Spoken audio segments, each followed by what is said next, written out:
A escala da sua construtora ou a escala da sua empresa do segmento da construção civil só não acontece porque você não tem bons processos. Você tem até clientes, você sabe até vender, você é muito bom de entrega, porém você não escala a sua empresa porque você não constrói processos internos, né? Então, esse é um passo a passo para levar a sua construtora que tem ali obras por indicação, acontece até algumas vendas, porém você não tem o principal, a previsibilidade de demanda e receita aí na sua empresa. Então, pessoal, aqui a gente tem todo um passo a passo, desde aqui do início, né? Onde você tem que achar o nicho da sua obra, porque não adianta você tentar fazer todo tipo de obra, seja corporativo, residencial, aí depois você faz mini reformas, enfim. Se você fica tentando fazer de tudo, você acaba que não consegue agregar valor para aquele tipo específico de cliente e acaba brigando por preço e não é referência, né? Você acaba não sendo indicado. Depois disso, a gente vai para a parte de presença digital. Grande parte dos construtores ainda está na forma tradicional de trazer demanda, que é contando apenas com parceiros, indicadores, e na parte digital eles não têm uma presença forte, ele não sabe se trabalhar e explorar os canais digitais. Depois, né, que a gente entra aqui em canais de demanda, muitas vezes o construtor ou o empresário só se atenta ali a criar um Instagram e fica por isso, fica como um portfólio e ele de fato não entende o conceito do que é canal de demanda, né? E a partir desses canais ele consegue trazer demanda, ter previsibilidade e não depender apenas de um canal só. Depois a gente entra para a parte da geração de demanda, né? Estabelecer isso. Beleza, podemos criar ali o Instagram, o site, o LinkedIn, mas não adianta nada se você não tiver uma geração, né, ali de audiência, uma geração de potenciais clientes. Depois disso, a gente vai entrar nos processos comerciais, que aí é o ponto. Posso mandar ali de 100, 200 leads, 200 leads por mês para o meu cliente, e se ele não converter, não vai adiantar nada, ele só vai ficar mais frustrado, vai ter mais trabalho para fazer e vai acabar que ele vai estar tendo custos e não vai estar convertendo e não vai adiantar nada no final do mês. Depois disso, a gente tem a parte de time alinhado, então depois de já estar organizada a parte da geração de demanda, a parte de processo comercial, as pessoas de cada departamento têm que cumprir suas funções. Seja o SDR reativando o cliente, sabendo fazer follow-up, seja um vendedor sabendo agregar valor numa negociação e sair ali da figura de apenas um tirador de pedido e de fato se transformar um vendedor. E a partir disso, a gente tem aqui o monitoramento e a inovação constante, né? Para que de fato, tudo que a gente vem fazendo, estruturando, executando, a gente saiba que está tendo resultado a partir ali de métricas, dados, e a partir disso a gente vem reajustando e inovando aquilo que a gente vem fazendo. Na parte aqui de ache seu nível de de obra, eu vou mostrar aqui um dos clientes específicos, né, que é um cliente que trabalha só com investidores imobiliários e tipo de obra, microapartamentos e unidades de estúdios. Então pode olhar aqui que toda a comunicação do Instagram é falando com esse tipo de público, aqui na landing page, né, é falando com esse tipo de público. Então se atente, não fica falando aqui, seu apartamento, ou sua casa, ou sua obra corporativa, não. Seu estúdio pronto para alugar em 45 dias. Essa é a dor do meu cliente e esse é o tipo de obra que esse cliente em específico trabalha. Então, aqui entra o ponto de saber o tipo de obra que você faz e o que você quer de fato se transformar em um expert e com isso você vai ter mais demanda, não brigar apenas por preço e ser indicado como referência. Depois a gente vem aqui nos canais digitais, então passei por dois aqui por vocês, tanto o Instagram, tanto o site, e ambos podem ser trabalhados tanto de maneira sem custo, né, que é de maneira orgânica, que você tem que fazer um conteúdo, fazer um trabalho de SEO ali, de ranqueamento, a partir do que o algoritmo dessas plataformas entende. E temos as campanhas pagas, né, que é de fato fazer um trabalho ali de marketing, é de fato fazer campanhas que vão trazer resultado para os clientes. E antes de eu mostrar alguns criativos, eu vou mostrar aqui um pouquinho a parte de canais, né? Então, aqui, por exemplo, eu tenho um mapa mental que mostra vários tipos de canais. Desde aqui do Meta Ads que eu comentei, então, hoje eu trouxe aqui uma referência que vale a pena começar o Meta Ads quando você tem um budget mínimo, né, de R$ 1.000 a R$ 1.500, tá bom? Pode ser tanto para B2C, tanto para B2B, você vai conseguir, fazendo um bom criativo, um bom público, ter resultado.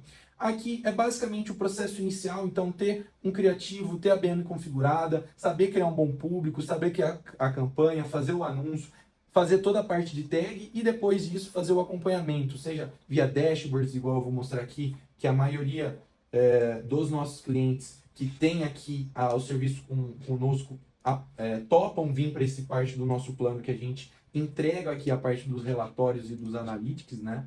Então, aqui é um dos clientes, mostra aqui todo o valor investido, quantas conversas ele teve, todos os criativos que rodou. E a partir disso a gente consegue vir nessa parte aqui de monitoramento. Google Ads também tem uma criação parecida, um budget parecido, porém o Google Ads tem muito mais funcionalidades, você consegue de fato fazer ali uma pré-seleção de quem você quer atingir. E outra, as pessoas que estão sendo os leads no Google estão intencionadas, né? Elas pararam o que elas estão fazendo ali, ao contrário do Instagram, por exemplo, estão buscando sobre aquele serviço ou produto. Então aqui você vai ter um custo um pouco maior por lead, porém esse lead vai ser muito mais qualificado, né, a partir disso. Pinterest Ads, LinkedIn Ads, arquitetos parceiros, não é porque hoje você só vende por indicação que você tem que parar. O que você tem que fazer? Abrir mais canais e estruturar melhor esses canais para que você tenha previsibilidade por eles também e ter uma ativação junto desses arquitetos. Corretores aqui, a mesma coisa. Não adianta nada você só chegar numa posição, corretor me indica a obra, arquiteto me indica projeto. Não. Você tem que, de fato, saber o que agrega para esse indicador e saber como ativar ele de uma maneira que você está, de fato, querendo agregar ali na parceria e não só querendo trazer resultado para sua empresa. Tem que saber trabalhar o meio termo ali. MGM, que nada mais é que Member Get Member, que é cliente indicando cliente. Então, aqui também tem que ter algo que faça o cliente ativar. E lembra, o cliente só vai indicar você se você estiver fazendo o mínimo, que é entregar aquilo que foi alinhado. Se você não entrega aquilo que foi alinhado, não adianta você fazer programa algum que não vai ter resultado, que o cliente não vai mais confiar em você. Eventos, donos de fundos e lajes, síndicos, zeladores, flyers, placas, enfim. Aqui nesse material a gente tem praticamente todos os canais aqui que nossos clientes usam. Tem aqui alguns fluxos, né? Então, por exemplo, aqui eu tenho a estratégia de mandar o lead direto para um formulário direto ali no Facebook, né? Sem que ele precise ir para uma landing page. E depois nosso time de venda já entra ali com o CRM e o WhatsApp. Aqui eu consigo fazer um tráfego direcionado para quem de fato consome meu conteúdo ali nas redes sociais e só essas pessoas vão para o meu time de vendas, ou fazer esse filtro, só que colocar uma landing page e depois mandar para o time de vendas. Então aqui são alguns fluxos. Na parte, né? Então, pessoal, só para me atentar e retomar aqui com vocês. A gente passou pela parte de nicho de obra e por que é importante, parte de presença digital, parte de canais de demanda e geração de demanda.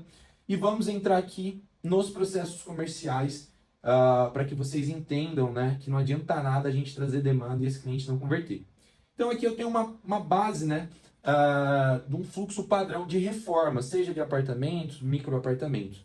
O cliente chega como lead, que é um potencial cliente, ele ainda não foi qualificado, ele ainda não tem ali os pré-requisitos para eu passar para ele como se fosse uma oportunidade. Aqui, se vocês repararem, eu tenho tanto meus itens de qualificadoras, né, que são as perguntas qualificadoras, e aqui em cima eu tenho os tempos médios de cada etapa, né? Então, de lead, desde que ele chegar aqui até meu time comercial responder, ele tem um tempo máximo de 15 minutos. De lead para oportunidade, o tempo máximo do meu time qualificar é de 2 dias. Depois disso, a gente não conseguiu conectar, acaba não dando atenção nesse lead, visto o volume que a gente tem de demanda, tá, pessoal? Depois que a gente qualificou esse cliente, ele vai para 2 etapas. Ou para a parte de projeto, que eu envolvo todo o meu time de arquitetura, desenvolvo personalizado. Ou, lembra que eu falei que esse cliente trabalha com investidores imobiliários? Esse cliente ele não quer personalizar tanto, ele só quer resolver a dor dele, que é deixar pronto para rentabilizar. Então, tem alguns clientes meus, construtoras, que já trabalham com pacotes prontos, tá? Depois disso, a gente vai para a etapa da proposta final, né, que não adianta nada, ainda mais esse ticket, eu só mandar um WhatsApp para o cliente e falar, ó, tô aqui sua proposta. Não, ele não vai converter. Você tem que chamar ele para uma reunião, seja presencial, seja online, e de fato agregar valor no seu serviço. De fato, explicar para ele por que fazer com você é um diferencial. O que te difere? Qual é o fluxo? Qual é a metodologia? Como que é a forma de você dar um suporte para o cliente? Qual que é a forma de contrato? Ele vai ter problema após isso? Você tem alguma forma de agregar ali na segurança dele, trazendo referências de outros clientes parecidos com ele, conectando ele com investidores imobiliários para entender como que é o tipo de obra seu, mostrando ali prova social de clientes parecidos, o tempo de obra, o custo, a rentabilidade. Isso agrega muito, tá, na sua proposta, na forma de você apresentar. E muitas das vezes, quase 100% das vezes, você não vai fechar na primeira reunião. Isso é óbvio. O que você tem que fazer após isso? Fazer um trabalho de follow-up barra negociação. Então, não adianta nada você ser um tirador de pedido. Você tem que entrar no WhatsApp, você tem que entrar numa ligação, numa reunião pós isso, e de fato entender quais foram os gaps, o que o cliente precisa mais, quais foram as objeções que ele teve, para você de fato ir direto ao ponto e não ficar numa posição. E aí, cliente, conseguiu analisar a proposta? Conseguiu ver com a sua esposa?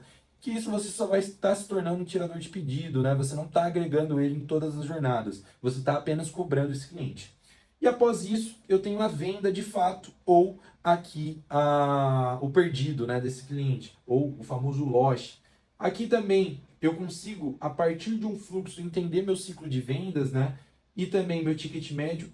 E qual que é a importância disso? Primeiro, você saber se está fazendo obras saudáveis. Se você sair muito do ticket médio, você pode estar tomando prejuízo. Você só entra na linha de dar desconto para fechar a obra, você vai estar tomando prejuízo e não vai estar lucrando. Você vai estar pagando para trabalhar e com sérios riscos de você quebrar. Porque você está com uma operação ali, pode ter erros de obra, pode ter reajustes, pode acontecer vários problemas e se você tiver com uma margem baixa e não tiver seguro, você vai tomar prejuízo.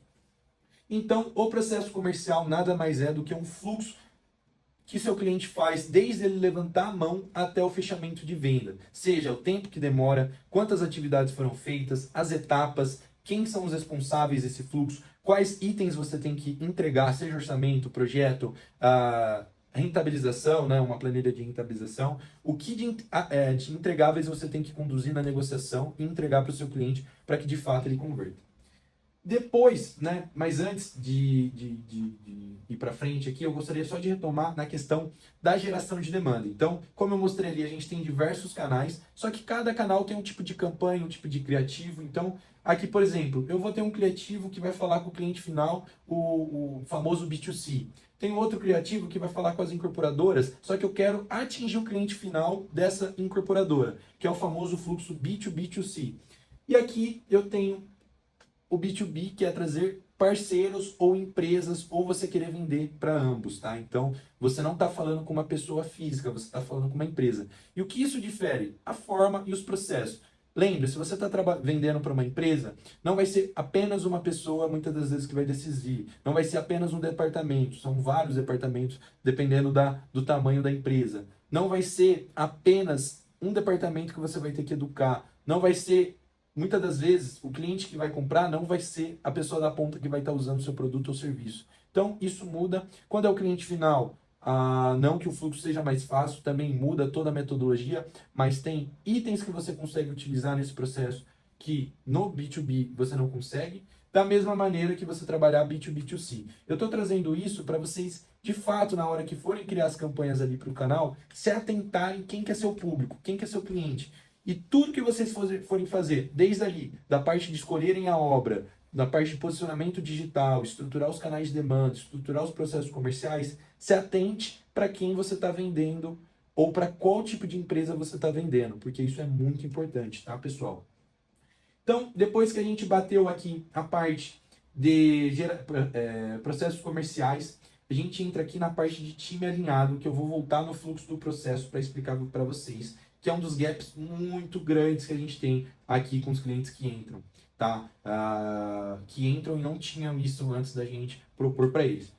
Muitos clientes já fizeram o experimento de fazer investimento, de fazer tráfego pago, de comprar leads, de pagar comissão ali para indicadores, mas qual que é o ponto? Se você não define o que cada pessoa do time faz, o que é o processo delas, fica uma coisa muito aberta e na hora que você vai contratar, você também não consegue trazer essa pessoa para os seus processos, porque você vai ficar ali numa linha de telefone sem fio, né? Você vai falar uma coisa para um, vai falar outra coisa para outro e nunca vai ter nada validado. Então, qual que é o ponto? Tem uma metodologia que chama SLA, que eu vou explicar para vocês, que nada mais é do que termos de passagem de bastão. E turma, como eu estou falando em escalar, eu vou me atentar mais na parte da geração de demanda e processos comerciais. Então, qual que é o ponto de time alinhado? Quais são as funções do SDR? o que é o pré-requisito dele assumir o lead antes de pegar do marketing? Então, qual que é o papel do marketing antes de entregar para o time de pré-vendas um lead? Então, você ter esses termos de passagem de bastão, seja um lead com o formulário completo, com as informações completas, com alguma qualificadora-chave para ele preencher um pré-requisito. Então, você só vai transferir um processo para outro departamento a partir desses processos estarem feitos ali e preenchidos do departamento que está passando. Então, o marketing só vai passar para o time de pré-vendas leads quando esse lead tiver um pré-requisito. O lead só vai sair do time de pré-vendas para o time comercial quando ele tiver ali completado todos esses pré-requisitos. E isso independente do processo, seja na tratativa comercial, seja de comercial para financeiro, de financeiro para jurídico, tenha sempre passagens de bastões bem definidas. Por quê? O seu time, e faça isso junto com o seu time, tá, pessoal? Não adianta nada você pensar isso da sua cabeça e só impor.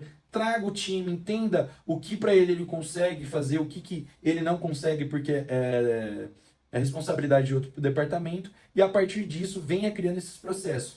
Para chegar num momento, você não ter que falar para o seu pré-vendedor, poxa, o cliente chegou, cara, não é só mandar mensagem não, tem um fluxo de cadência, você tem que ligar para ele pelo menos 3 vezes, tentar falar com ele em outros canais, seja e-mail, LinkedIn. Então, com esse funcionário já pré-alinhado o que ele tem que fazer, você cobra ele por atividades, não por resultado, tá, turma? Então, é muito diferente você cobrar um pré-vendedor ou um vendedor, poxa, quantas atividades você fez, quantas ligações, quantas propostas você mandou, do que apenas chegar, quantos leads você agendou, quantas vendas você fez, né? Porque, às vezes, a pessoa não consegue mensurar quantas atividades ela tem que fazer para atingir a sua meta, porque ela simplesmente está na operação, ela não tem que pensar nisso. Quem tem que pensar é o responsável da área comercial. Você como empreendedor, você como dono da sua empresa, muitas vezes não tem essa visão de estrutura comercial, mas você está aqui nesse vídeo justamente por conta disso.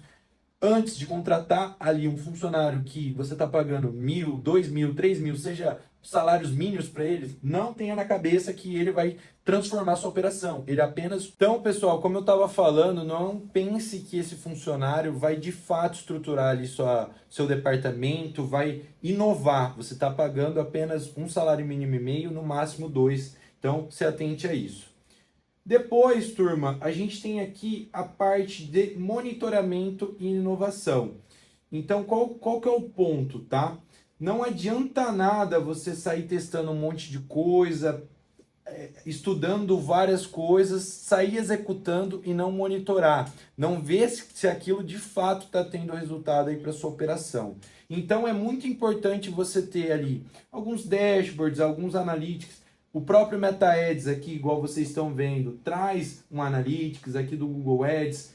Não precisa ter algo tão já complexo igual a isso. O que você precisa entender é o quanto você está pagando por lead e desses leads, o que está sendo convertido e o ciclo de venda. Isso você consegue fazendo com contas simples, né, inversas ali, e a partir disso você consegue chegar no resultado.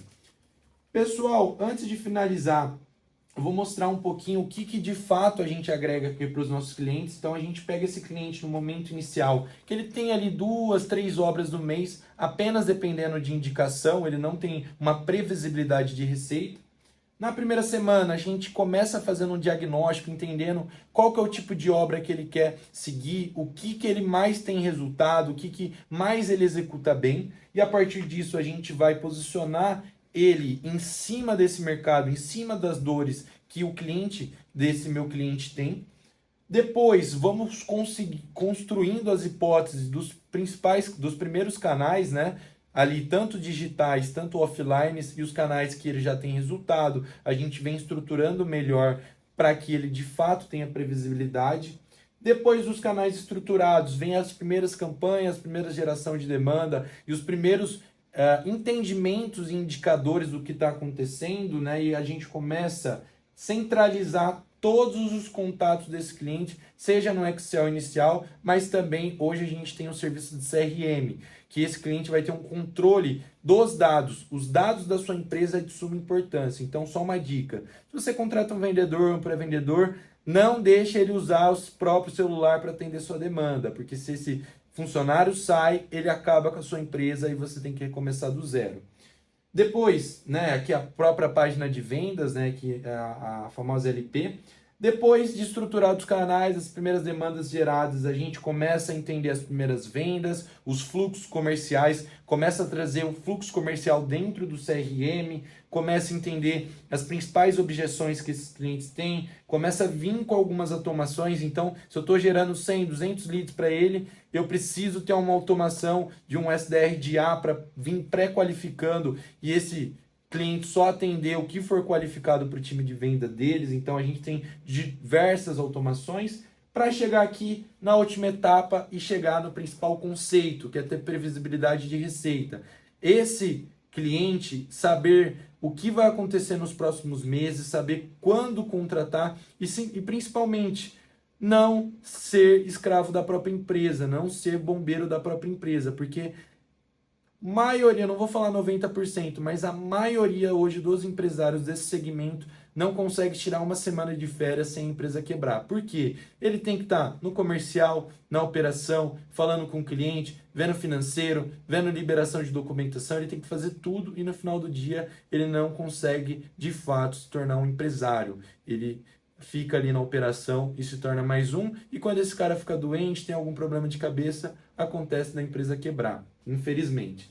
Então, qual que é o ponto? Você tem que sair do momento que você está.